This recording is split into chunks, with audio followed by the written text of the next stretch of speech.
الله أكبر. الله أكبر.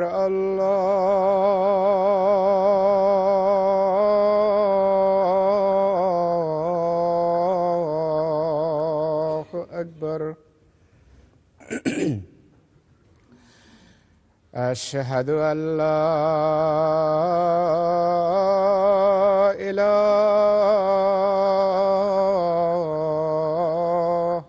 إلا الله.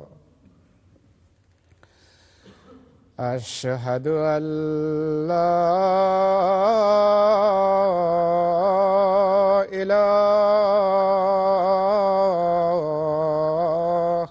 إلا الله. أشهد أن محمدًا رسول الله.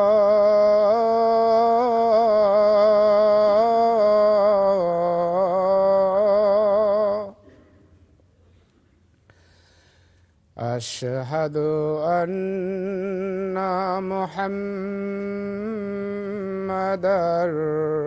رسول الله. حي على الصلاة.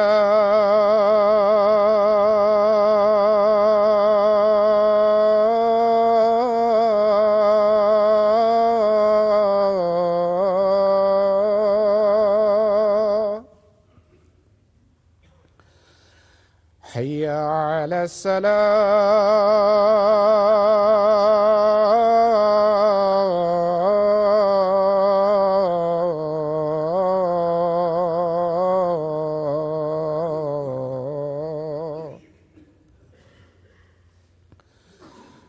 حي على الفلاح.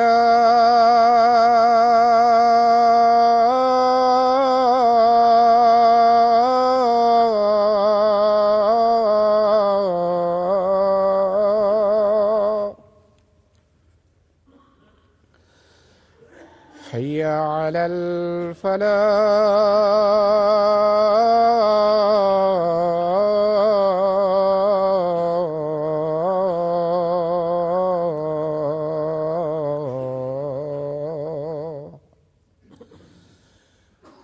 الله أكبر.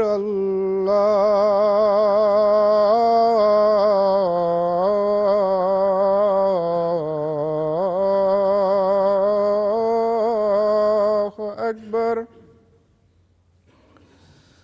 لا إله إلا الله.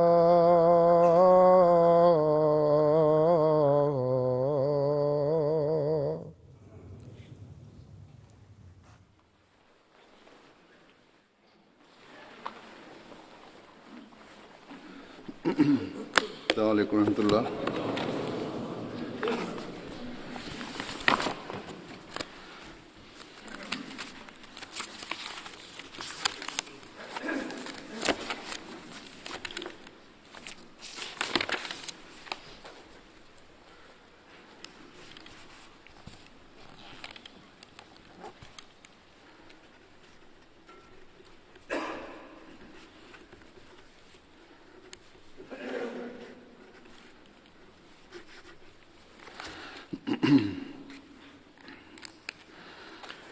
أشهد أن لا إله إلا الله وحده لا شريك له وأشهد أن محمدًا عبده ورسوله. أما بعد فأعوذ بالله من الشيطان الرجيم. بسم الله الرحمن الرحيم. الحمد لله رب العالمين. الرحمن الرحيم. مالك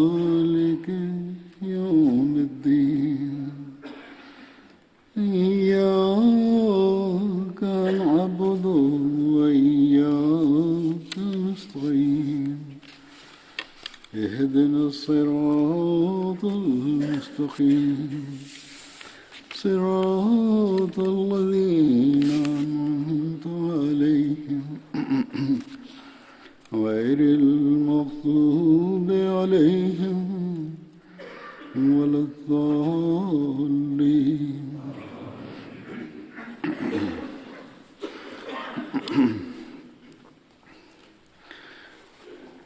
آج جن صحابہ کا ذکر ہے ان میں سے پہلا نام ہے حضرت خالد بن قیس کا. حضرت خالد کا تعلق قبیلہ خزرج کی شاخ بنو بیاضہ سے تھا. آپ کے والد قیس بن مالک تھے اور والدہ کا نام سلمہ بنت حارثہ تھا. آپ کی اہلیہ ام ربیع تھیں جن سے ایک بیٹے عبد الرحمن تھے. ابن اسحاق کے نزدیک آپ 70 انصار صحابہ کے ساتھ بیعت عقبہ میں شریک ہوئے. حضرت خالد نے غزوہ بدر اور احد میں شرکت کی تھی. دوسرے صحابی ہیں حضرت حارث بن خزمہ. انصاری تھے. ان کی کنیت ابو بشر تھی. ان کا تعلق انصار کے قبیلہ خزرج سے تھا. بنو عبد الاشل کے حلیف تھے. آپ کی کنیت ابو بشر تھی. حضرت حارث بن خزمہ غزوہ بدر، احد، خندق اور دیگر تمام غزوات میں رسول اللہ صلی اللہ علیہ وسلم کے ساتھ شامل ہوئے تھے. رسول اللہ صلی اللہ علیہ وسلم نے حضرت حارث بن خزمہ اور حضرت ایاس بن بکیر کے درمیان مواخات قائم فرمائی تھی.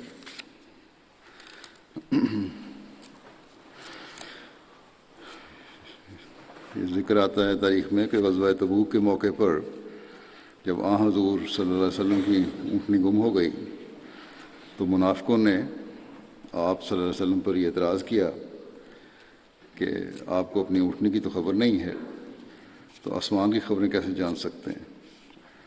جب حضور صلی اللہ علیہ وسلم کو اس بات کی خبر ہوئی تو آپ صلی اللہ علیہ وسلم نے فرمایا کہ میں وہی باتیں جانتا ہوں جن کے بارے میں خدا مجھے خبر دیتا ہے.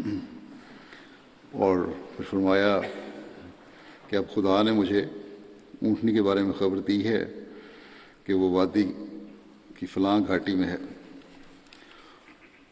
اس کا ذکر پہلے بھی کچھ ہو چکا ہے ایک صحابی کے ذکر میں. تو جو صحابی آپ صلی اللہ علیہ وسلم کے بتائے ہوئے مقام سے اونٹنی تلاش کر کے لائے وہ حضرت حارث بن خزمہ تھے.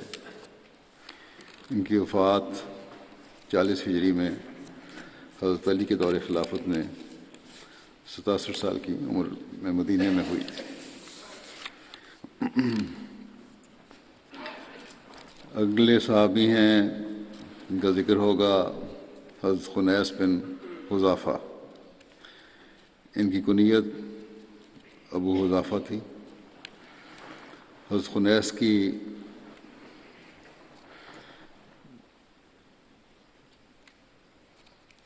آپ کی والدہ کا نام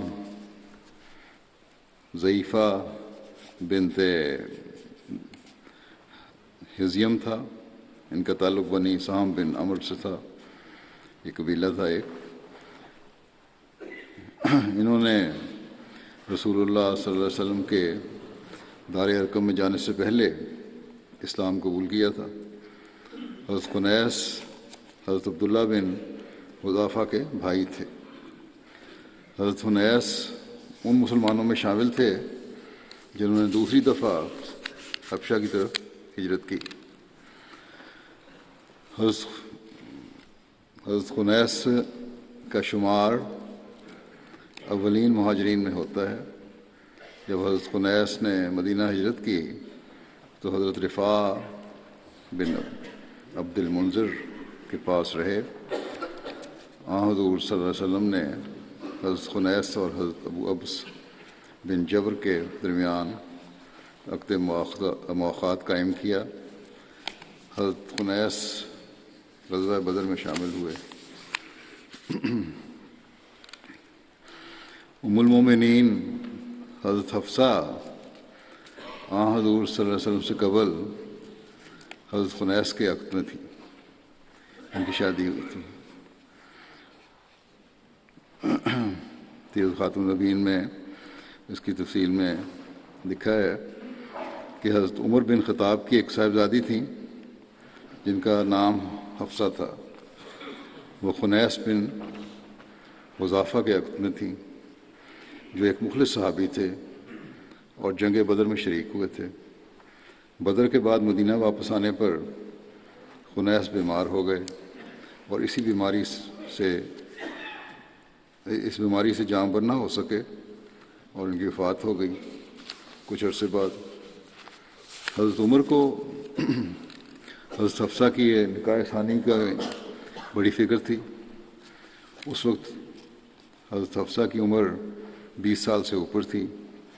حضرت عمر نے اپنی فطرتی سادگی میں خود عثمان بن عفان سے مل کر ذکر کیا کہ میری لڑکی حفصہ اب بیوہ ہے، آپ اگر پسند کریں تو اس کے ساتھ شادی کر لیں، مگر حضرت عثمان نے ٹال دیا۔ اس کے بعد حضرت عمر نے حضرت ابوبکر سے ذکر کیا شادی کا کہ آپ شادی کر لیں اس سے، لیکن حضرت ابوبکر نے بھی خاموشی اختیار کی، کوئی جواب نہیں دیا۔ اس پر حضرت عمر کو بہت ملال ہوا، رنج ہوا۔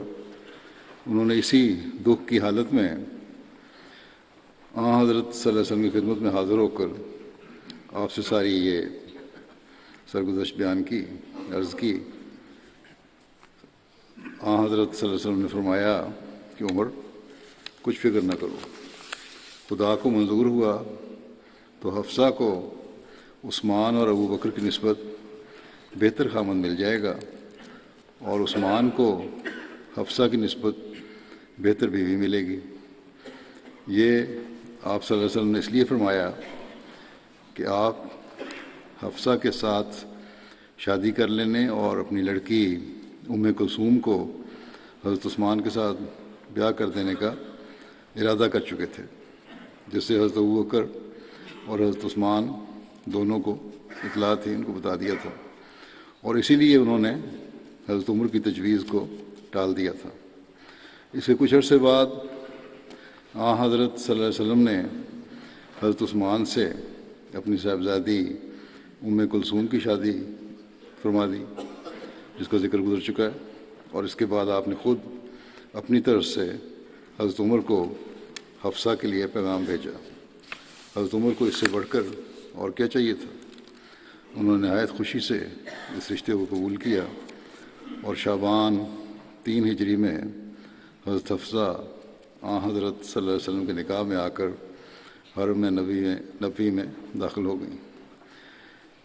جب یہ رشتہ ہو گیا تو حضرت ابوبکر نے حضرت عمر سے کہا کہ شاید آپ کے دل میں میری طرف سے کوئی ملال ہوا ہو، دل میں میل پیدا ہوا ہو، رنج ہوا ہو۔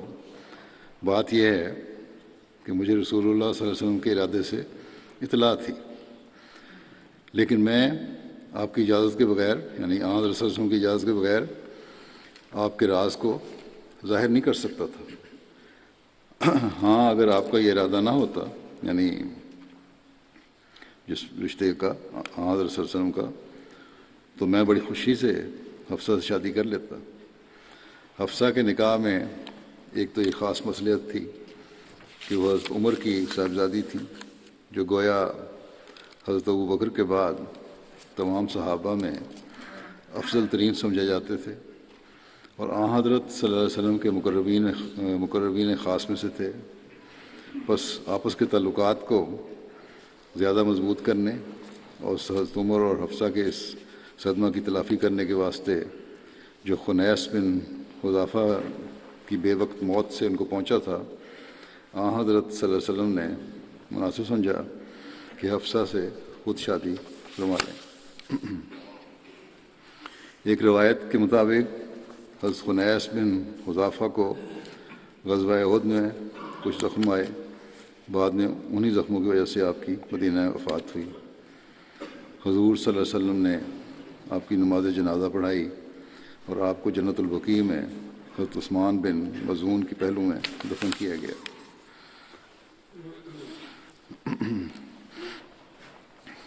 اگلے صحابی جن کا ذکر ہے ان کا نام ہے حضرت حارثہ بن نعمان۔ ان کی کنیت ابو عبداللہ تھی۔ حضرت حارثہ بن نعمان انصاری صحابی تھے۔ ان کا تعلق قبیلہ خزرج کی شاخ بنو نجار سے تھا۔ آپ غزوہ بدر، احد، خندق اور دیگر تمام غزوات میں رسول اللہ صلی اللہ علیہ وسلم کے ساتھ شامل تھے۔ ان کا شمار بڑے جلیل القدر صحابہ میں ہوتا ہے۔ حضرت حارثہ کی والدہ کا نام جادہ بنت عبید تھا۔ حضرت حارثہ بن نعمان کی اولاد میں عبداللہ، عبد الرحمن، سودا، عمرہ اور ہشام شامل ہیں۔ ان بچوں کی والدہ کا نام خالد تھا۔ آپ کی دیگر اولاد میں کلثوم جن کی والدہ بنو عبداللہ بن غطفان میں سے تھیں، اور امت اللہ ان کی والدہ بنو جوندو میں سے تھیں۔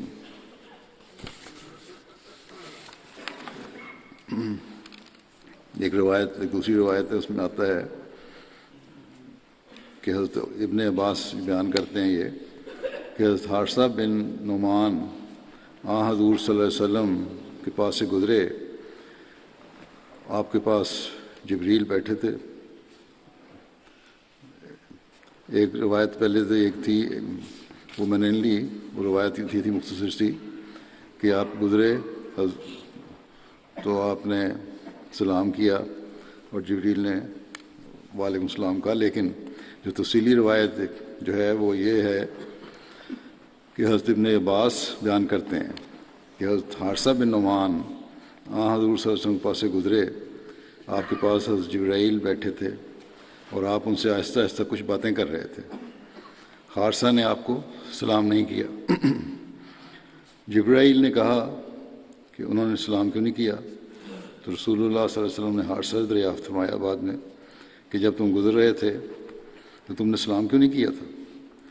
انہوں نے عرض کیا کہ میں نے آپ کے پاس ایک شخص کو دیکھا تھا، آپ ان سے آہستہ آہستہ کچھ باتیں کر رہے تھے، میں نے ناپسند کیا کہ میں آپ کی بات کو قطع کروں، یعنی سلام کر کے پھر توجہ پھیروں آپ کی۔ حضرت صلی اللہ علیہ وسلم نے پوچھا کہ کیا تم نے اس شخص کو دیکھ لیا تھا جو میرے پاس بیٹھا تھا؟ انہوں نے کہا جی ہاں۔ تو آپ نے فرمایا کہ وہ جبرائیل تھے اور وہ کہتے تھے کہ اگر یہ شخص سلام کرتا تو میں اس شخص کو جواب دیتا۔ پھر اس کے بعد جبرائیل نے کہا کہ یہ 80 لوگوں میں سے ہیں۔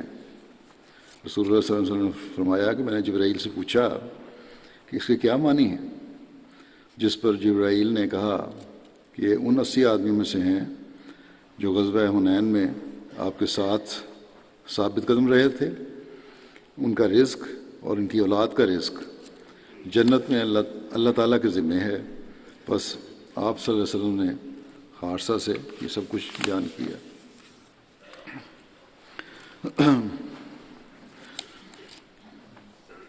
حضرت عائشہ رضی اللہ عنہ بیان کرتی ہیں کہ رسول اللہ صلی اللہ علیہ وسلم ان کی بڑا عزت و احترام کرتے تھے، اور ان کے بارے میں یہ بھی ہے روایت میں حضرت عائشہ نے کہا کہ اپنی والدہ کے ساتھ بہترین سلوک کیا کرتے تھے، اور حضرت صلی اللہ علیہ وسلم نے فرمایا کہ اس طرح کی نیکی تم سب کو کرنی چاہیے۔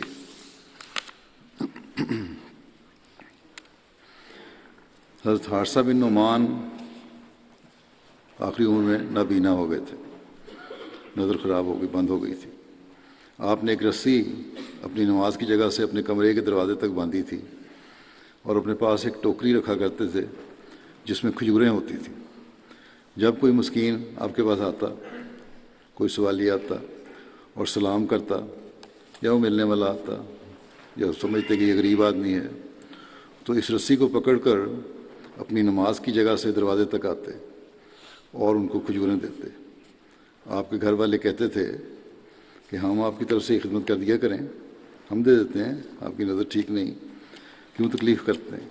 مگر آپ فرمایا کرتے تھے کہ میں نے رسول اللہ صلی اللہ علیہ وسلم سے سنا ہے کہ مسکین کی مدد کرنا بری موت سے بچاتا ہے۔ روایت میں ہے کہ حضرت حارثہ بن نعمان کے مکانات مدینہ میں رسول اللہ صلی اللہ علیہ وسلم کے مکانات کے قریب تھے، کافی مکان تھے، جائیداد تھی، اور جب ضرورت حسب ضرورت حضرت حارثہ اپنے مکان حضرت صلی اللہ علیہ وسلم کی خدمت میں پیش کر دیا کرتے تھے، یعنی مستقل دے دے، جو شادیوں کی صورت میں یا اور کسی ضرورت کے تحت جب بھی ضرورت ہوتی تھی رہائش کی، بلکہ مستقل دیتے تھے۔ جب حضرت علی رضی اللہ عنہ کی حضرت فاطمہ سے شادی ہوئی تو حضور صلی اللہ علیہ وسلم نے حضرت علی سے فرمایا کہ اپنے لیے کوئی الگ گھر تلاش کر لو۔ حضرت علی نے گھر تلاش کیا اور وہیں حضرت فاطمہ کو بیاہ کر لے گئے۔ پھر حضور صلی اللہ علیہ وسلم نے حضرت فاطمہ سے کہا کہ میں تمہیں اپنے پاس بلانا چاہتا ہوں، یعنی قریب آ جاؤ، میرے کہیں گھر لے لو۔ حضرت فاطمہ نے آپ کو مشورہ دیا، صلی اللہ علیہ وسلم کی خدمت میں عرض کی کہ آپ حارثہ بن نعمان سے فرمائیں کہ وہ کہیں اور منتقل ہو جائیں، اور حضور صلی اللہ علیہ وسلم نے یہ جو گھر ان کا ہے وہ ہمیں دے دیں۔ صلی اللہ علیہ وسلم نے فرمایا کہ حارثہ ہمارے لیے کئی دفعہ منتقل ہو چکے ہیں، ان کے قریب گھر ہیں، وہ جو بھی قریبی گھر ہوتا ہے وہ چھوڑ کے مجھے دے دیتے ہیں۔ اب مجھے شرم آتی ہے کہ اس سے دوبارہ منتقل ہونے کا کہوں۔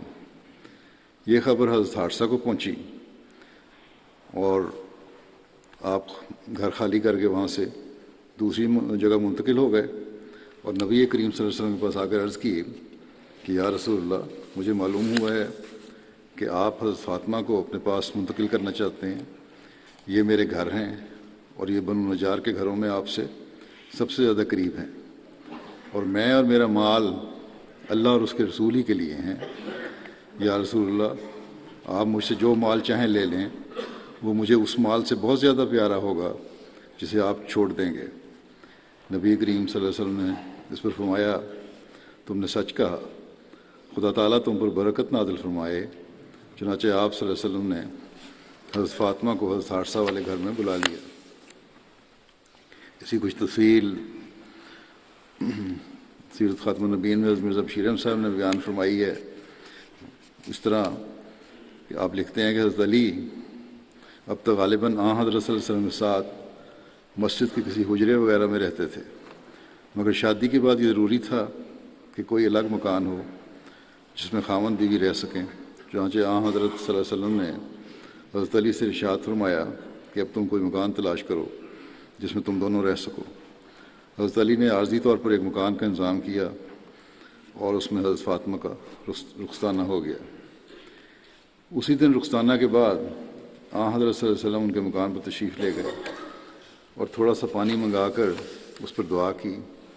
پھر وہ پانی حضرت فاطمہ اور حضرت علی ہر دو پر یہ الفاظ فرماتے ہوئے چھڑکا کہ اللہم بارک فیہما و بارک علیہما و بارک اللہما نسلہما، یعنی اے میرے اللہ، تم ان دونوں کے باہمی تعلقات میں برکت دے اور ان تعلقات میں برکت دے جو دوسرے لوگوں کے ساتھ قائم ہوں، اور ان کی نسل میں برکت دے، یعنی ذاتی تعلقات بھی اور رشتہ داروں کے تعلقات بھی، معاشرے کے تعلقات بھی، سب کی برکت کی دعا کی، اور فرمایا کہ ان کی نسل میں برکت دے۔ پھر آپ اس نئے جوڑے کو اکیلا چھوڑ کر آپ پر تشریف لے آئے۔ اس کے بعد ایک دن حضرت صلی اللہ علیہ وسلم حضرت فاطمہ کے گھر تشریف لے گئے تو حضرت فاطمہ نے حضرت صلی اللہ علیہ وسلم سے عرض کیا کہ حارثہ بن نعمان انصاری کے پاس چند ایک مکانات ہیں، آپ ان سے فرما دیں کہ وہ اپنا کوئی مکان خالی کر دیں۔ آپ نے فرمایا وہ ہماری خاطر اتنے مکانات پہلے ہی خالی کر چکے ہیں، اب مجھے تو انہیں کہتے ہوئے شرم آتی ہے۔ حارثہ کو کسی طرح اس کا علم ہوا تو وہ بھاگے آئے اور حضرت صلی اللہ علیہ وسلم سے عرض کیا کہ یا رسول اللہ، میرا جو کچھ ہے وہ حضور کا ہے، اور اللہ کی قسم جو چیز آپ مجھ سے قبول فرما لیتے ہیں وہ مجھے زیادہ خوشی پہنچاتی ہے بنسبت اس چیز کے جو میرے پاس رہتی ہے۔ پھر اس مخلص صحابی نے بااصرار اپنا ایک مکان خالی کروا کے پیش کر دیا اور حضرت علی اور حضرت فاطمہ وہاں آ کے رہائش اختیار کر لی۔ حضرت عائشہ سے مروی ہے کہ حنین کے دن حضور صلی اللہ علیہ وسلم نے صحابہ سے مخاطب ہو کر فرمایا کہ تم میں سے کون رات کو پہرا دے گا؟ اس پر حضرت حارثہ بن نعمان آہستہ آہستہ اطمینان سے اٹھے۔ حضرت حارثہ اپنے کسی بھی کام میں جلدی نہیں کیا کرتے تھے۔ صحابہ نے حضور صلی اللہ علیہ وسلم سے کہا اتنے آرام سے اٹھنے پر ان کے کہ حیا نے حارثہ کو خراب کر دیا ہے، اس موقع پر جلدی اٹھنا چاہیے تھا۔ اس پر حضور صلی اللہ علیہ وسلم نے فرمایا کہ ایسا مت کہو، حیا نے حارثہ کو خراب کیا، یہ نہ کہو کہ حارثہ کو خراب کیا، بلکہ اگر تم یہ کہو کہ حیا نے حارثہ کو ٹھیک کر دیا ہے تو یہ سچ ہوگا۔ حضرت حارثہ بن نعمان کی وفات حضرت امیر معاویہ کے دور میں ہوئی تھی۔ اگلے صحابی ہیں حضرت بشیر بن سعد، ان کی کنیت ابو نعمان تھی۔ سعد بن سالبہ ان کے والد تھے۔ حضرت سماک بن سعد کے بھائی تھے، قبیلہ خدرج سے ان کا تعلق تھا۔ ان کی والدہ کا نام انیسہ بنت خلیفہ تھا اور آپ کی زوجہ کا نام امرہ بنت رواحہ تھا۔ حضرت بشیر بن سعد زمانہ جاہلیت میں لکھنا جانتے تھے۔ یہ وہ زمانہ تھا جب عرب میں بہت کم لوگ لکھنا جانتے تھے۔ آپ بیعت عقبہ ثانیہ میں 70 انصار کے ساتھ شامل ہوئے تھے۔ آپ غزوہ بدر اور احد اور غزوہ خندق اور باقی کے تمام غزوات میں حضرت صلی اللہ علیہ وسلم کے ساتھ شامل ہوئے تھے۔ رسول اللہ صلی اللہ علیہ وسلم نے شعبان 7 ہجری میں حضرت بشیر بن سعد کی نگرانی میں 30 آدمیوں پر مشتمل ایک سریہ فدق بن مرہ کی جانب بھیجا تھا۔ ان لوگوں میں شدید لڑائی بھی ہوئی۔ حضرت بشیر نہایت جواں مردی سے لڑے اور لڑتے ہوئے آپ کے ٹخنے پر تلوار لگی اور سمجھا گیا کہ آپ شہید ہو گئے ہیں۔ لیکن جب شام ہوئی تو اب وہاں سے فدق دشمنوں نے چھوڑ دیا کہ شاید بے ہوش ہو کے گرے ہوں گے، کہ شہید ہو گئے ہیں، چھوڑ کے آ گئے۔ شام کو آپ کو ہوش آئی تو اب وہاں سے فدق آ گئے۔ فدق میں آپ نے ایک یہودی کے گھر چند روز قیام کیا اور پھر مدینہ واپس تشریف لے آئے۔ اسی طرح شوال 7 ہجری میں رسول اللہ صلی اللہ علیہ وسلم نے آپ کو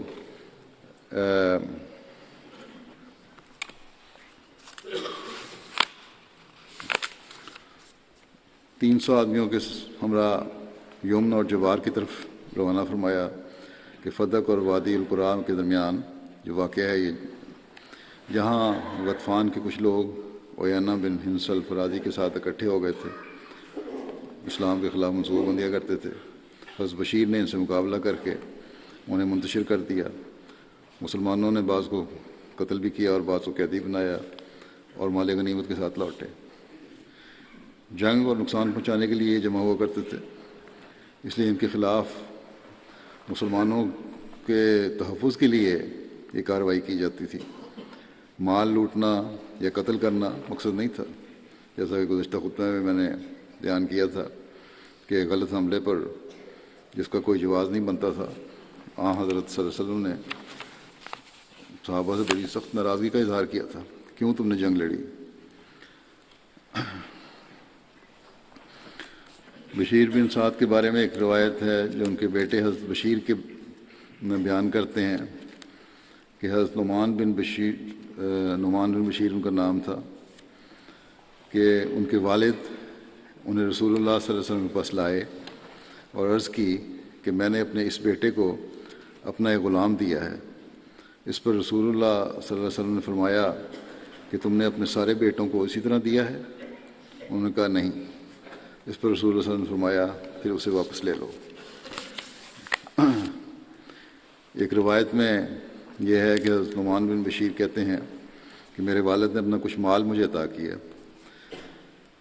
وہ بھی بخاری کی روایت تھی. یہ بھی اس پر میری والدہ امرہ بنت رواحہ نے کہا میں راضی نہ ہوں گی جب تک تم رسول اللہ صلی اللہ علیہ وسلم کو گواہ نہ ٹھہراؤ.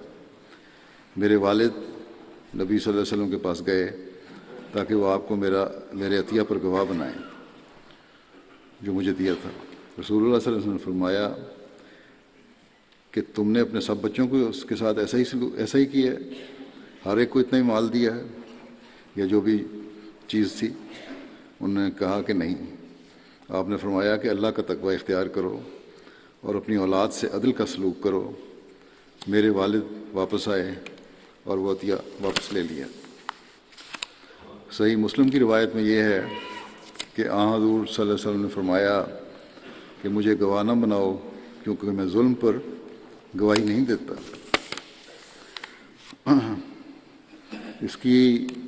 اس مسئلے کی اس حدیث کی وضاحت کرتے ہوئے, تشریح کرتے ہوئے یا اس طرح کے ہبہ کی وضاحت کرتے ہوئے حضرت مسلمہ نے بڑی عمدہ تفصیل وضاحت فرمائی ہے جو بڑی اچھی رہنمائی ہے. آپ فرماتے ہیں کہ میں سمجھتا ہوں کہ رسول کریم صلی اللہ علیہ وسلم کا یہ ارشاد اہم اشیاء کے متعلق ہے, چھوٹی موٹی چیزوں کے متعلق نہیں ہے. مثلا اگر ہم کیلا کھا رہے ہوں تو ہو سکتا ہے کہ بچہ جو سامنے موجود ہو اسے ہم دے دیں اور دوسرا محروم رہے. حدیثوں میں گھوڑے کی مثال آتی ہے یا مال کی مثال آتی ہے یا غلام کی کوئی ایسی قیمتی چیز ہے کہ رسول کریم صلی اللہ علیہ وسلم نے ایک شخص سے فرمایا کہ یا تو وہ اپنے سب بیٹوں کو ایک گھوڑے اور یا گھوڑا دے یا کسی کو بھی نہ دے. مگر اس کی وجہ یہ تھی کہ عربوں میں گھوڑے کی قیمت بہت ہوتی تھی, یا غلام ہے تو غلام بھی ایک جائیداد سمجھا جاتا تھا, یا مال کسی بھی قسم کا جو قیمتی چیز ہے. تو جو قیمتی چیز ہے اس لیے اس کے لیے منع کیا گیا ہے, اور گھوڑا بھی بڑی قیمتی چیز تھی عربوں میں. بس یہ حکم ان چیزوں کے متعلق ہے جس میں ایک دوسرے سے بغض پیدا ہونے کا امکان ہو. ایک بچے کو دے دیا دوسرے کو نہ دیا تو آپس میں رنجشیں پیدا ہو سکتی ہیں ایک دوسرے کے خلاف دل میں. آپ لکھتے ہیں کہ معمولی چیزوں کے متعلق نہیں ہے. مثلا فرض کرو کہ ایک بچہ ہمارے ساتھ چلا جاتا ہے, بازار گئے ہیں, ہم اسے دکان سے کوٹ کا کپڑا خرید دیتے ہیں تو یہ بالکل جائز ہوگا, اور یہ نہیں کہا جائے گا کہ جب تک ساروں کے لیے ہم کوٹ خرید کر نہ لائیں ایک بچے کو بھی کوٹ کا کپڑا خرید کر نہیں دیا جا سکتا. آپ لکھتے ہیں کہ ہمارے ہاں بعض دفعہ کوئی تحفہ آتا ہے تو ایک بچہ جو ہمارے سامنے ہوتا ہے وہ کہتا ہے یہ مجھے دے دیا جائے, اور ہم وہ تحفہ اسے دے دیتے ہیں. اس کا یہ مطلب نہیں ہوتا کہ ہم دوسرے کو محروم رکھتے ہیں, بلکہ سمجھتے ہیں کہ جب کوئی اور تحفہ آیا تو پھر دوسرے کی باری آ جائے گی. بس یہ حکم چھوٹی چھوٹی چیزوں کے متعلق نہیں ہے بلکہ بڑی بڑی چیزوں کے متعلق ہے جن میں امتیازی سلوک کرنے سے آپس میں بغض اور عناد پیدا ہونے کا امکان ہو سکتا ہے. آپ کیا فرماتے ہیں کہ میرا تو طریقہ یہ ہے کہ جب میرا کوئی بچہ جوان ہوتا ہے تو میں اسے کچھ زمین دے دیتا ہوں تاکہ وہ اس میں سے وصیت کر سکے. جائیداد ہو جائے گی, کوئی وصیت ہوگی, اس کا چندہ ادا کرے. اب اس کا یہ مطلب نہیں ہوتا کہ میں دوسروں کو ان کے حق سے محروم رکھتا ہوں, بلکہ میں کہتا ہوں کہ جب وہ بالغ ہوں گے تو انہیں بھی یہ حصہ مل جائے گا. مگر بہرحال جائیداد ایسی ہونی چاہیے جو خاص اہمیت نہ رکھتی ہو, اور اگر کوئی شخص ایسا ہبہ کرے جس سے دوسروں میں بغض پیدا ہونے کا امکان ہو تو قرآن کریم کا حکم ہے کہ وہ اسے واپس لے لے, اور رشتہ داروں کو بھی فرض ہے کہ اسے اس گناہ سے بچائیں. پھر ایک موقع پر اسی طرح کے ہبہ کا ایک معاملہ پیش ہوا, مفتی صاحب نے پیش کیا تو حضرت مسلم موعود نے اس میں فرمایا کہ ہمیں اس کے متعلق قرآن کریم کا حکم دیکھنا پڑے گا جو اس نے جائیداد کی تقسیم کے متعلق دیا ہے. قرآن کریم نے اس قسم کے ہبہ کو بیان نہیں کیا بلکہ ورثہ کو بیان کیا ہے جس میں سب مستحقین کے حقوق کی تعیین کر دی گئی ہے. بعض دفعہ لوگ اپنی جائیدادوں کی تقسیم کرتے ہیں, ان چیزوں کا خیال نہیں رکھتے, اور پھر مقدمے چلتے ہیں, رنجشیں پیدا ہوتی ہیں. اور پھر آپ فرماتے ہیں کہ اور قرآن کریم کے مقرر کردہ حصص کو بدلا نہیں جا سکتا. اب دیکھنا یہ ہے کہ ان احکام کے مقرر کرنے میں کیا حکمت ہے، وراثت کی روح سے کیوں سب لڑکوں کو برابر ملنا چاہیے، اور ایک لڑکے کی شکایت پر کیوں رسول اللہ صلی اللہ علیہ وسلم نے اس کے باپ کو ارشاد فرمایا کہ یا تو تم اس کو بھی گھوڑا لے دو یا پھر دوسرے سے بھی لے لو۔ اس میں حکمت یہ ہے کہ جس طرح اولاد پر والدین کی اطاعت فرض ہے، اسی طرح والدین کے لیے بھی اولاد سے مساویانہ سلوک اور یکساں محبت کرنا فرض ہے۔ لیکن اگر والدین اس کی خلاف ورزی کرتے ہوئے جنبداری سے کام لیتے ہیں، ایک طرف جھکاؤ ہو جاتا ہے، تو ممکن ہے کہ اولاد شاید اپنے فرائض سے تو منہ نہ موڑے، اولاد تو شاید والدین کا حق ادا کرتی رہے گی، لیکن ان فرائض کی ادائیگی یعنی والدین کی خدمت کرنے میں کوئی شادمانی اور مسرت محسوس نہیں کرے گی اولاد، پھر بلکہ اسے چٹی سمجھ کر ادا کرے گی۔ ٹھیک ہے، اللہ تعالیٰ نے کہا ہے خدمت کرو، ہم خدمت کر رہے ہیں، خوشی سے نہیں کر رہے ہوں گے۔ بعض لوگ لکھتے ہیں کہ بعض لوگوں کا اس قسم کا رویہ اولاد کے لیے مضر اور محبت کو تباہ کرنے والا ہوتا ہے، جو اولاد اور ماں باپ میں ہوتی ہے، اس لیے اسلام نے اس سے منع کیا ہے۔ لیکن وصیت اور ہبہ جو کہ اپنی اولاد کے لیے نہیں ہوتا بلکہ دین کے لیے ہوتا ہے، جائز ہے۔ اولاد کے علاوہ جائز وارث جو ہیں ان کے علاوہ آپ ہبہ اور وصیت کر سکتے ہیں، کیونکہ وہ شخص اس سے خود بھی محروم رہتا ہے۔ صرف اولاد ہی کو نقصان نہیں پہنچاتا بلکہ اس کی ذات کو بھی پہنچتا ہے، چونکہ خدا تعالیٰ کے راستے میں خرچ ہوتا ہے، اس لیے اولاد بھی اس سے ملول خاطر نہیں ہوتی، اس کو غم نہیں ہوتا۔ لیکن اگر ہبہ یا وصیت کسی خاص اولاد کے نام ہو تو پھر ناجائز ہوگا۔ اس میں ایک بات سمجھنے والی یہ ہے کہ ایک وقتی ذمہ داری ہوتی ہے جسے ادا کرنا ضروری ہوتا ہے۔ اس کی مثال یوں سمجھ لیجئے کہ ایک شخص کے 4 لڑکے ہیں اور اس نے سب سے بڑے لڑکے کو ایم اے کی تعلیم دلا دی، اور دوسری چھوٹی جماعتوں میں پڑھ رہے تھے کہ اس کی نوکری ہٹ گئی یا آمد کم ہو گئی اور چھوٹے بچوں کی تعلیم رک گئی۔ اب یہ اعتراض نہیں ہو سکتا کہ اس نے بڑے لڑکے سے امتیاز روا رکھا ہے، بلکہ یہ تو اتفاقی بات ہے کہ اس کی تو کوشش تھی کہ میں پہلے بڑے لڑکے کو پڑھاتا ہوں، پھر دوسروں کو باری باری ایم اے تک پڑھاؤں گا یا جہاں تک پڑھ سکتے ہیں پڑھاؤں گا، یعنی وقتی ضروریات کے متحد اس نے ذمہ داری کو تقسیم کیا، نیت نیک تھی۔ اس وقت یہ کام کر لیتا ہوں، جب دوسرے کا وقت آئے گا تو وہ کر لوں گا، مگر پھر حالات بدل گئے اور وہ اپنی خواہشات پوری نہ کر سکا۔ لیکن اس کے برعکس اگر ایک والد اپنے بڑے لڑکے کو جو عیالدار ہو گیا ہو 2000 روپیہ دے کر الگ کر دے کہ تم تجارت کرو، مگر جب دوسرے لڑکے بھی صاحب اولاد ہو جائیں تو انہیں کچھ نہ دے تو یہ ناجائز ہے اور امتیازی سلوک ہوگا۔ بہرحال ہبہ کے بارے میں، یہ خاص جائیداد کے بارے میں، یہ فقہی مسئلہ ہے جسے ہر ایک کو اپنے سامنے جائیداد کی تقسیم کے وقت یا ہبہ کرتے وقت، وصیت کرتے وقت رکھنا چاہیے۔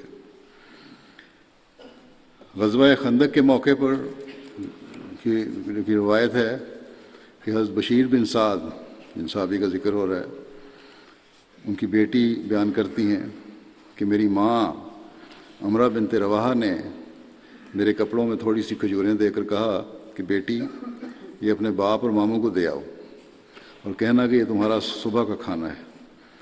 آپ کی بیٹی کہتی ہیں میں ان کھجوروں کو لے کر چلی اور اپنے والد اور ماموں کو ڈھونڈتی ہوئی رسول اللہ صلی اللہ علیہ وسلم کے پاس سے گزری تو رسول اللہ صلی اللہ علیہ وسلم نے فرمایا کہ اے لڑکی، یہ تیرے پاس کیا چیز ہے؟ میں نے عرض کیا یا رسول اللہ یہ کھجوریں ہیں، میری ماں نے میرے والد بشیر بن سعد اور میرے ماموں عبداللہ بن رواحہ کے لیے بھیجی ہیں۔ رسول اللہ صلی اللہ علیہ وسلم نے فرمایا یہ لاؤ مجھے دے دو۔ میں نے وہ کھجوریں آپ کے دونوں ہاتھوں میں رکھ دیں۔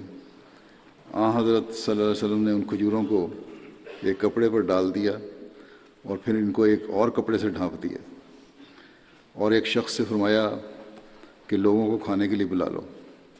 چنانچہ تمام خندق کے کھودنے والے جمع ہو گئے اور ان کھجوروں کو کھانے لگے، اور وہ کھجوریں زیادہ ہوتی گئیں، یہاں تک کہ جب اہل خندق کھا چکے تو کھجوریں کپڑے کے کنارے پر سے نیچے گر رہی تھیں، ایسی برکت پڑی ان میں۔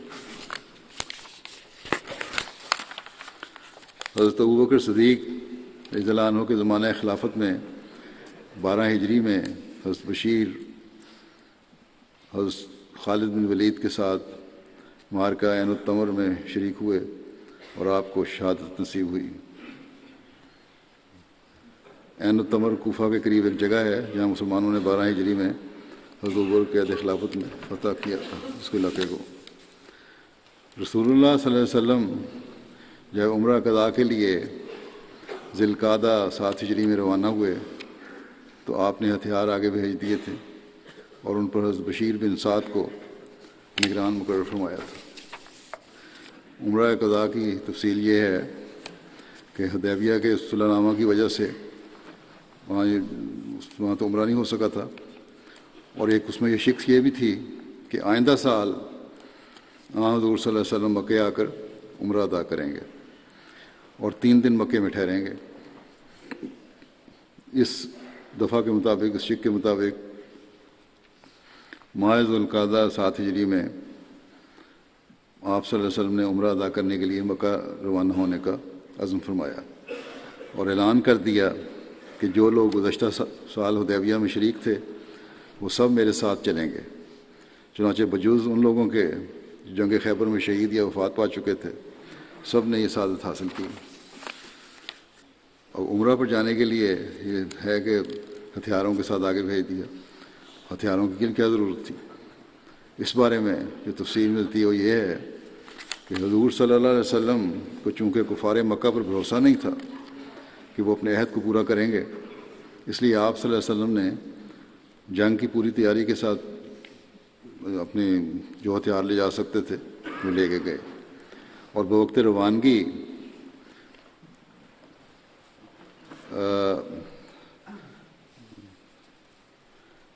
ایک صحابی کو آپ صلی اللہ علیہ وسلم نے، ابو رحم غفاری کو، مدینہ پر حاکم بنا دیا اور 2000 مسلمانوں کے ساتھ، جن میں 100 گھوڑوں پر سوار تھے، آپ صلی اللہ علیہ وسلم مکے کے لیے روانہ ہوئے۔ 60 اونٹ قربانی کے لیے ساتھ تھے۔ جب کفار مکہ کو خبر ملی کہ حضور صلی اللہ علیہ وسلم ہتھیاروں اور سامان جنگ کے ساتھ مکے آ رہے ہیں تو وہ بہت گھبرائے، اور انہوں نے چند آدمیوں کو صورتحال کی تحقیقات کے لیے مرز زہران تک بھیجا۔ محمد بن مسلمہ جو اسب سواروں کے افسر تھے، قریش کے قاصدوں نے ان سے ملاقات کی۔ انہوں نے اطمینان دلایا کہ نبی کریم صلی اللہ علیہ وسلم صلح نامہ کی شرط کے مطابق بغیر ہتھیار کے مکے میں داخل ہوں گے۔ یہ سن کر کفار جو تھے مطمئن ہو گئے۔ چنانچہ حضور صلی اللہ علیہ وسلم جب مقام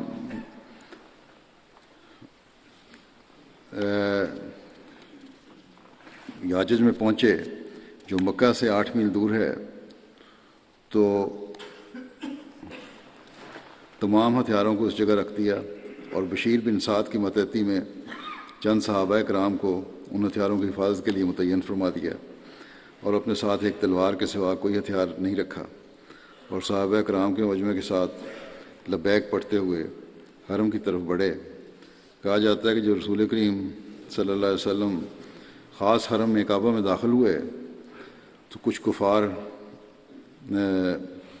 جو تھے قریش، یہ مارے جلن کے اس منظر کو دیکھ نہ سکے اور پہاڑوں پہ چلے گئے کہ ہم نہیں دیکھ سکتے مسلمان اس طرح طواف کر رہے ہوں، مگر کچھ کفار اپنے دارالندوہ جو ان کا مشورے کا ایک کمیٹی گھر تھا اس میں جمع ہو گئے۔ وہاں کھڑے ہو کے آنکھیں پھاڑ پھاڑ کے توحید و رسالت کے نشے سے مست یہ جو لوگ تھے مسلمان، ان کے طواف کا نظارہ کرنے لگے اور آپس میں کہنے لگے کہ یہ مسلمان بھلا کیا طواف کریں گے، ان کو تو بھوک اور مدینے کے بخار نے کچل کے رکھ دیا ہے، بہت کمزور قسم کے لوگ ہیں یہ۔ حضور صلی اللہ علیہ وسلم نے مسجد حرام میں پہنچ کر استباء کر لیا، یعنی چادر کو اس طرح اوڑھ لیا کہ آپ کا دانہ شانہ اور بازو کھل گئے، اور آپ صلی اللہ علیہ وسلم نے فرمایا خدا اس پر اپنی رحمت نازل فرمائے جو ان کفار کے سامنے اپنی قوت کا اظہار کرے۔ یعنی کفار تو یہ باتیں کر رہے ہیں، باتیں آپ تک پہنچی، ہم نے کہا اپنی قوت کا اظہار کرو. قوت کا اظہار اس طرح کہ کمزور جسم نہ نظر آئیں تمہارے، بلکہ مضبوط جسم نظر آئیں یا چوڑے جسم شانے نظر آئیں. پھر آپ صلی اللہ علیہ وسلم نے اپنے اصحاب کے ساتھ شروع کے 3 پھیروں میں شانوں کو ہلا ہلا کر خوب اکڑتے ہوئے چل کر طواف کیا. اس کو عربی زبان میں رمل کہتے ہیں. چنانچہ یہ سنت آج تک باقی ہے اور قیامت تک باقی رہے گی کہ ہر طواف کعبہ کرنے والا شروع طواف کے 3 پھیروں میں رمل کرتا ہے. تو یہ ہے وجہ اس کی چلنے کی. حضرت صلی اللہ علیہ وسلم نے کتنے عمرے کیے، اس کے بارے میں جو بخاری کی حدیث ہے وہ راوی بیان کرتے ہیں کہ میں نے حضرت انس رضی اللہ تعالیٰ عنہ سے پوچھا کہ نبی صلی اللہ علیہ وسلم نے کتنے عمرے کیے تھے، تو انہوں نے کہا کہ 4. عمرہ حدیبیہ جو ذوالقعدہ میں کیا. یہ اس کو عمرہ اس لیے کہنا جاتا ہے، وہ عمرہ تو نہیں ہو سکا تھا لیکن وہاں قربانی وغیرہ کر لی تھی، سر منڈ لیے تھے، اور وہ اس لیے اس لحاظ سے اس کو شمار کر لیا بعض لوگوں نے. پھر کہتے ہیں جب مشرکوں نے آپ کو روکا تھا صلح حدیبیہ میں تو یہ ایک عمرہ ہو گیا. وہ عمرہ دوسرے سال ذی القعدہ میں ہوا، یعنی جو دوسرا عمرہ تھا پہلے سال تو نہیں ہو سکا حدیبیہ کا اصل میں سوائے قربانی وغیرہ کے، اور دوسرا عمرہ ذی القعدہ میں ہوا دوسرے سال جب آپ نے ان سے صلح کی. اور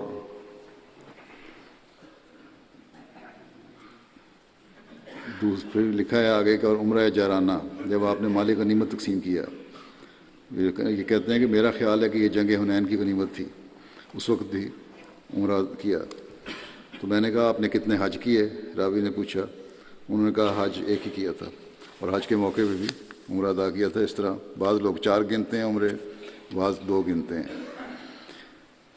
حضرت بشیر بن سعد انصار کے پہلے شخص تھے جنہوں نے حضرت ابوبکر صدیق کے ہاتھ پر ثقیفہ بنو ساعدہ کے دن بیعت کی تھی. ثقیفہ بنو ساعدہ کیا ہے؟ اس کے بارے میں لکھا ہے کہ مدینہ میں یہ بنو خزرج کے جگہ بیٹھنے کی جگہ ہوتی تھی، کمرہ تھا یا شیڈ ڈالا ہوا تھا، بہرحال اس زمانے کے لحاظ سے. یہاں پر نبی کریم صلی اللہ علیہ وسلم کی وفات کے بعد ثقیفہ بنی ساعدہ میں بنو خزرج کا نبی کریم صلی اللہ علیہ وسلم کی جانشینی کے حوالے سے ایک اجلاس جاری تھا. اس اجلاس کی خبر حضرت عمر کو دی گئی، اور ساتھ ہی ایک کہا گیا کہ ہو سکتا ہے کہ منافقین اور انصار کے باعث کوئی فتنہ نہ پھیل جائے. اس پر حضرت عمر فاروق حضرت ابوبکر صدیق کو لے کر ثقیفہ بنی ساعدہ چلے گئے. یہاں جا کر معلوم ہوا کہ بنو خزرج جانشینی کا دعوے دار ہیں اور بنو اوس اس کی مخالفت کر رہے ہیں. آپس میں دونوں قبیلے تھے انصار کے، مدینے کے. ایسے موقع پر ایک انصاری صحابی نے نبی کریم صلی اللہ علیہ وسلم کا یہ قول یاد کرایا کہ حکمران تو قریش میں سے ہی ہوں گے، جو اس وقت اس بحث کے دوران لوگوں کی اکثریت کے دلوں میں اتر گیا. انصار اپنے دعوے سے دستبردار ہو گئے اور سب نے فوراً ہی ابو بکر کی خلافت پر بیعت کر لی. مگر اس کے باوجود ابو بکر صدیق حضرت ابو بکر صدیق 3 دن تک یہ اعلان کراتے رہے کہ آپ ثقیفہ بنی ساعدہ کی بیعت سے آزاد ہیں، اگر کسی کو اعتراض ہے تو بتا دے. مگر کسی کو اعتراض نہیں ہوا. یہ تو ایک ماخذ ہے، ایک جگہ مختصر سا یہ ذکر کیا گیا ہے.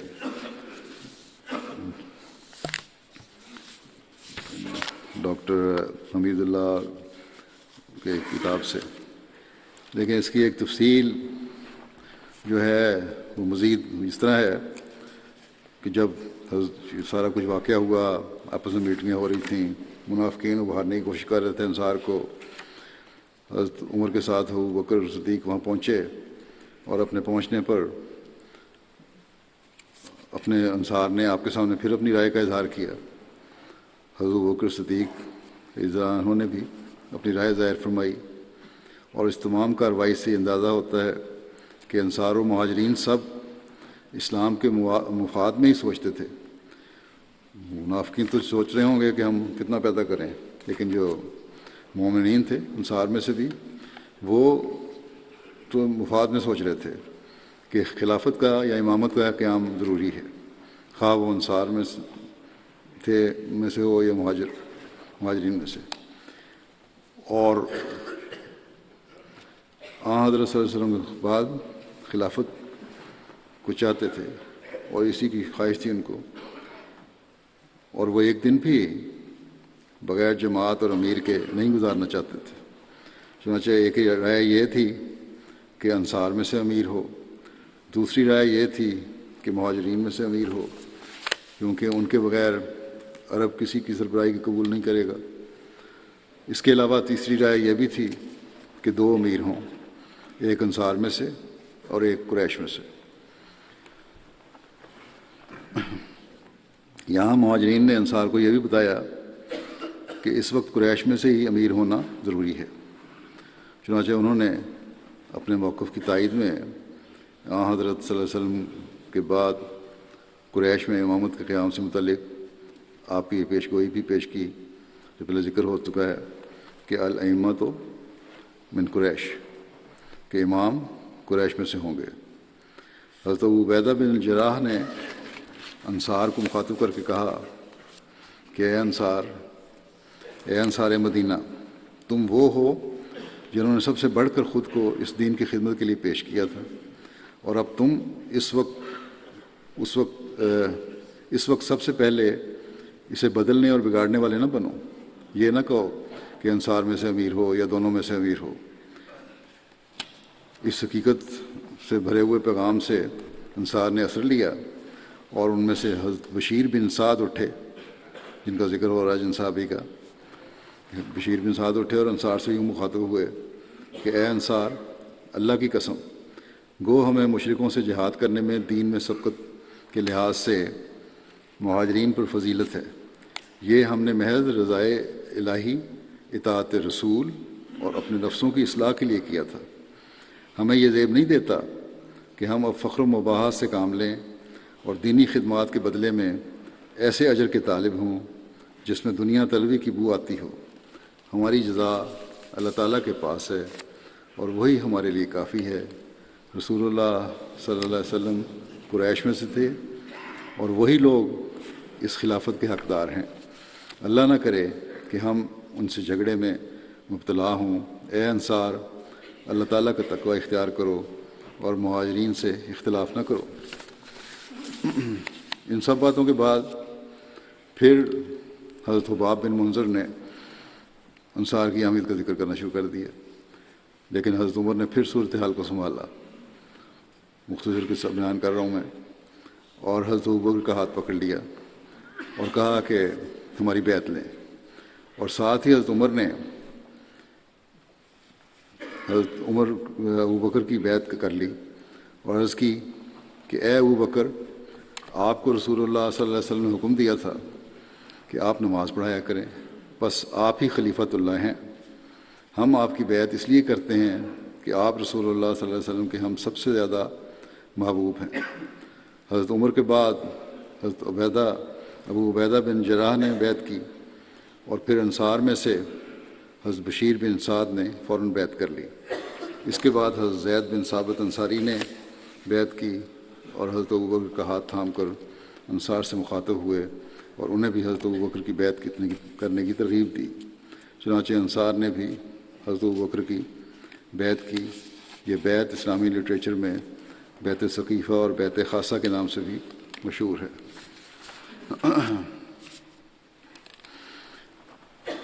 حضرت ابو مسعود انصاری بیان کرتے ہیں کہ ایک مرتبہ ہم سعد بن عبادہ کی مجلس میں تھے کہ رسول اللہ صلی اللہ علیہ وسلم ہمارے پاس تشریف لائے۔ حضرت بشیر بن سعد نے آپ کی خدمت میں عرض کیا کہ اللہ تعالیٰ نے ہمیں حکم دیا ہے کہ ہم آپ پر درود بھیجیں، تو ہم کس طرح آپ پر درود بھیجیں؟ راوی کہتے ہیں اس سوال پر رسول اللہ صلی اللہ علیہ وسلم خاموش رہے، یہاں تک کہ ہم نے خواہش کی لمبا عرصہ خاموش رہے کہ کاش وہ آپ سے سوال نہ کرتا۔ پھر رسول اللہ صلی اللہ علیہ وسلم نے فرمایا کہ یہ کہا کرو کہ اللہم صلی علی محمد وعلی آل محمد کما صلیت علی آل ابراہیم وبارک علی محمد وعلی آل محمد کما بارکت علی آل ابراہیم فی العالمین انک حمید مجید. اور سلام اس طرح جیسا کہ تم جانتے ہو کس طرح سلام کرنا ہے. اللہم صلی علی محمد وعلی آل محمد وبارک وسلم انک حمید مجید. اب ان صحابہ کا یہ ذکر ختم ہوتا ہے آج کے. ایک دعا کے لیے بھی کہنا چاہتا ہوں. گزشتہ دنوں بنگلہ دیش میں جلسے کے انتظامات ہو رہے تھے، لیکن وہاں نئی جگہ جلسہ کرنا تھا. احمد نگر ایک شہر ہے ان کا. علماء نے بہت زیادہ نام نہاد علماء کہنا چاہیے، اور مخالفین نے شور مچایا. حکومت سے پہلے مطالبہ کرتے رہے جلسہ روکیں، اور جب حکومت نے نہیں مانا تو پھر بلوائیوں نے احمدیوں کے گھروں اور دکانوں وغیرہ پر حملہ کیا. کچھ گھر جلائے، کچھ دکانیں لوٹیں جلائیں، کچھ احمدی زخمی بھی ہوئے ہیں. دعا کریں اللہ تعالیٰ وہاں حالات بہتر کرے، اور اللہ تعالیٰ جو زخمی ہیں ان کو جلد صحت بھی عطا فرمائے، کامل شفا یابی عطا فرمائے، ان کے نقصانات بھی پورے فرمائے، اور وہاں امن سے وہ لوگ آئندہ جب بھی جلسے کی تاریخ مقرر ہو جلسہ کر سکیں. نمازوں کے بعد میں ایک جنازہ غائب بھی پڑھاؤں گا، جو مکرمہ صدیقہ بیگم صاحبہ دنیا پور پاکستان کا ہے. لئیک احمد مشتاق صاحب مبلغ انچارج جنوبی امریکہ کی والدہ تھیں یہ، اور شیخ مظفر احمد صاحب کی اہلیہ تھیں. 1 فروری 74 سال کی عمر میں ان کی وفات ہوئی ہے. انا للہ و انا الیہ راجعون. ان کے خاندان میں احمدیت ان کے دادا محترم شیخ محمد سلطان صاحب کے ذریعے آئی تھی، جنہوں نے 1897 میں 24 سال کی عمر میں بیعت کی توفیق پائی تھی. مرحومہ کی شادی 29 اگست 64 میں ہوئی. ساری زندگی ایک مثالی بیوی کی حیثیت سے گزاری. محدود آمدنی میں سفید پوشی کا بھرم رکھتے ہوئے نہ صرف اپنے بڑے کنبے کی پرورش کی، بلکہ اپنے دیوروں اور نندوں کی شادیاں بھی کروائیں. ہمیشہ اپنے آرام پر دوسروں کے آرام کو ترجیح دیتی تھیں. صوم و صلات کی پابند تھیں، دعا گو تھیں، منکسر المزاج تھیں، ملنسار تھیں، سادہ مزاج تھیں، غریب پرور اور نیک اور مخلص خاتون تھیں. باقاعدگی سے قرآن کریم کی تلاوت کیا کرتی تھیں، اور کئی احمدی اور غیر احمدی بچوں کو قرآن کریم ناظرہ پڑھانے کی توفیق پائی. اپنی ایک بیٹی اور 2 بیٹوں کو بھی اپنے خرچ پر حافظ بلا کے قرآن کریم حفظ کروایا. قرآن کریم سے بڑی محبت تھی. دنیا پور میں صدر لجنہ کے علاوہ سیکرٹری مال اور ارشاد کے طور پر خدمت کی توفیق پائی. خلافت سے انتہائی تعلق تھا عقیدت کا. مرحومہ موسیہ تھیں. ان کے میاں اور 2 بیٹیاں اور 5 بیٹے انہوں نے یادگار چھوڑے ہیں. ان کے 2 بیٹے واقف زندگی ہیں، جن میں سے ایک جیسا کہ میں نے ذکر کیا لئیک احمد مشتاق صاحب جنوبی امریکہ میں بطور مبلغ انچارج سورینام میں خدمت کی توفیق پا رہے ہیں. والدہ کی وفات کی وجہ سے کے وقت پاکستان بھی نہیں جا سکے تھے. ان کے دوسرے بیٹے محمد ولید احمد مربی سلسلہ ہیں، وہ بھی پاکستان میں ہیں، وہاں خدمت کی توفیق پا رہے ہیں. ایک داماد مظفر احمد خالد صاحب مربی سلسلہ ہیں، جو پاکستان میں ہی روا میں اصلاح و ارشاد مرکزیہ میں خدمت کی توفیق پا رہے ہیں. اللہ تعالیٰ ان مرحومہ سے مغفرت اور رحم کا سلوک فرمائے، درجات بلند کرے. ان کے بچوں کو ان کی نیکیاں جاری رکھنے کی توفیق دے. ان کے حق میں ان کی دعائیں قبول فرمائے.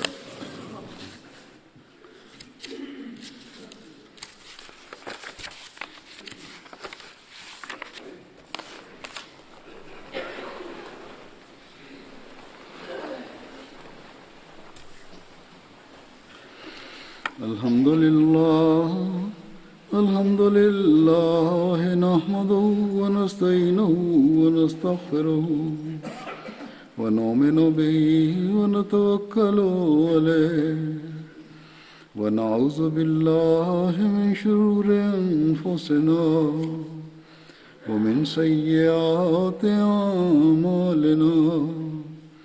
من يهده الله فلا مضل له ومن يضلل